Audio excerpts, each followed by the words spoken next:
السلام علیکم ګرانو دوستانو. د ویدیو موضوع د اولادونو مسئولیت د اسلام د نظر. وای اولاد ته ډیره توجه د کورنۍ سیستم د منځه بیایي او اولاد سالاره کورنۍ پیدا کوي. مور پلار باید داسې برخورد د خپل اولادو سره وکړي چې نه ډیر اولادونه وغورځوي او نه یې هم ډیر د ځان کې تر څو پر دوی باندې واک وکړي. راځو د اولادونو مسئولیت د اسلام د نظره د دوو نظریو پر اساس تاسو ته وایم. یو د اولاد وظایف یا دندې د والدینو په مقابل کې او بل د اولادونو مسئولیتونه او دندې د دوی په خپل مابین کې. راځو اول چې وایو د اولادونو وظایف یا دندې د والدینو په مقابل کې. والدینو سره ښه رفتار د نورو عملونو منلو لپاره شرط دی. یعنې الله جل جلاله موږ ته ویل چې که ته د مور د پلار سره ښه رفتار نه کوې، که نور ته هر څومره ښه عملونه وکړې، زه ستا عملونه نه قبلوم. د الله جل جلاله خوشحالي او خوابدي د والدینو په خوشحالي او خوابدي کې ده. قرآن شریف د والدینو حقوق د الهي مسئولیتونو په نامه موږ ته معرفي کړی دي. وایي د والدینو ناخوښي دنیوي او اخروي مشکلات موږ ته پیدا کوي. د اولادینو د والدینو دعا و اولادو ته وایي داسې ده چې ګټوره ده، هم په دې دنیا کې او هم په دنیا کې. وایي اولاد د والدینو مقابل کې په ژوند او مرګ کې مسئولیتونه لري. یعنې داسې برخورد به هم په ژوند کې هم د ژوند وروسته کوي تر څو مور پلار ځینې ناراضه نسي. مثلا تا ته پلار مور ویل دي چې ته دغه برخوردونه کوه، زه ستا سره راضي کېږم، خو کله چې مور پلار مړه سي اولادونه یې هغه عملونه نه کوي او دغه کار باید اولادونه ونه کړي. کله چې مور پلار مو مړه هم یې هغه کارونه وکړي چې ښه او ستاسو مور پلار ستاسو څخه راضي کوي، ځکه چې موږ انسانان فنا کیږو نه، په مرګ کې د منځه نه ځو، بلکې موږ یو بلې دنیا ته ځو، زموږ روحونه همیشه ژوندي دي. نو تاسو کوشش وکړئ چې د مور د پلار په نشتون کې هم د هغوی د پسند رویه وکړئ. وایي زړښت د مور د پلار اهمیت ډیروي او موږ باید که مور پلار مو سپین ږیري یا سپین سري سي ډیره توجه ورته وکړو. وایي د والدینو په مقابل کې مسئولیت چې دی قید او شرط نه لري، دا همیشه په یاد ولري. وایي د مور حق ډیر دی او ډیر حساس دی. وایي د اواز زنګ باید آرام او با احترامه وي د مور د پلار په مقابل کې. یعنې دا کوم اواز چې ته در خولې راباسې هغه باید په احترام او په ښه توګه وي تر څو ستا والدین یې واوري.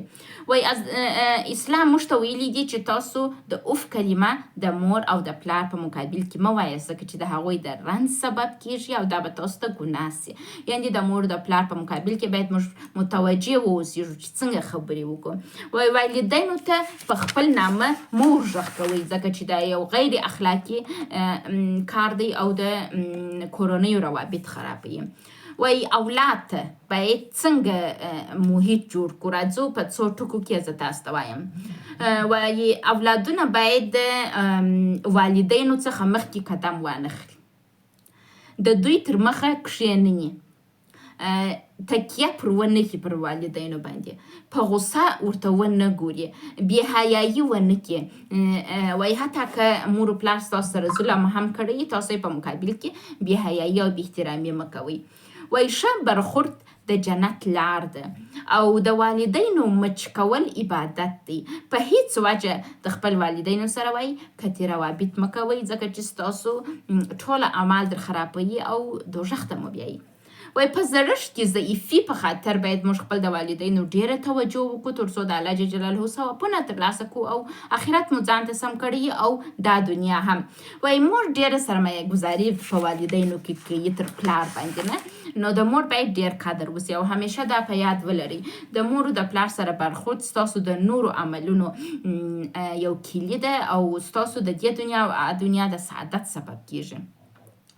دوام د وای د اولادونو مسئولیت یو پر بل موږ ته وویل چې پلار او مور باید اولادو سره داسې وکړي، اولادونه باید د مور او پلار سره داسې وکړي. اوس دا اړوند وایي چې د اولادونه خپل په مابینځو کې څنګه روابط باید ولري، ورور و خور، خور و ورور، خور و خور، ورور و ورور سره کم روابط سره ولري. وای اولادونه په کورنۍ کې بالغ کیږي او دوی په کورنۍ کې زده کړې کوي. وای اولادونه مذاکره، همکاری، رقابت، حمایت، دوستی او نفرت په کورنۍ کې زده کوي. نو تاسو کوشش وکړئ وای والدینو تاسو د کورنۍ فضا داسې جوړه کړئ چې دغه شان ماشومان په ښه توګه زده کړي. وای والدین باید اولادونو ته د دوی مسئولیتونه ور وپیژني چې تاسو یو د بل په مقابل کې څنګه مسئولیتونه لري.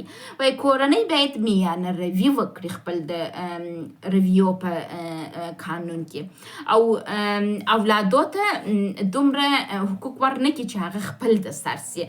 وای نه ډیر واک ورکوي او ما هم واک ډیر ځینې اخلي تر څو د هغوی د دلسردۍ سبب سي.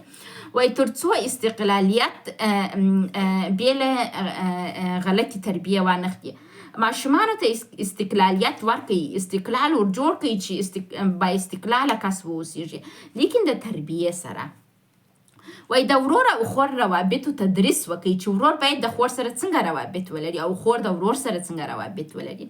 وای د خور او ورور رابطه انسانیت معرفي کوي، یعنی که یو ورور پر خور شفقت ولري او خور پر ورور شفقت ولري، دا د انسانیت تعریف دی. او بل ورور او خور باید یو بل حمایت کړي، هغه که د مالی نگاه سي که د عاطفي نگاه سي. وای ورور کې خور ډیره حمایت کوي. تاسو په دنیا کې لیدلي، په دنیا کې د نارینو مالی وضعیت تر ښځو ښه دی، نو ورور باید خور حمایت کړي. او عاطفي د خور او ورور روابط باید همیشه موجود وي، ځکه چې دوی یو بل ته د رواني نگاه څخه ضرورت لري. وای د مشر احترام باید وي، یعنې د مشر ورور یا مشر خور داسې ده لکه مور او پلار باید د نور احترام وکړي او د مشران بیا پر کشرانو شفقت ولري.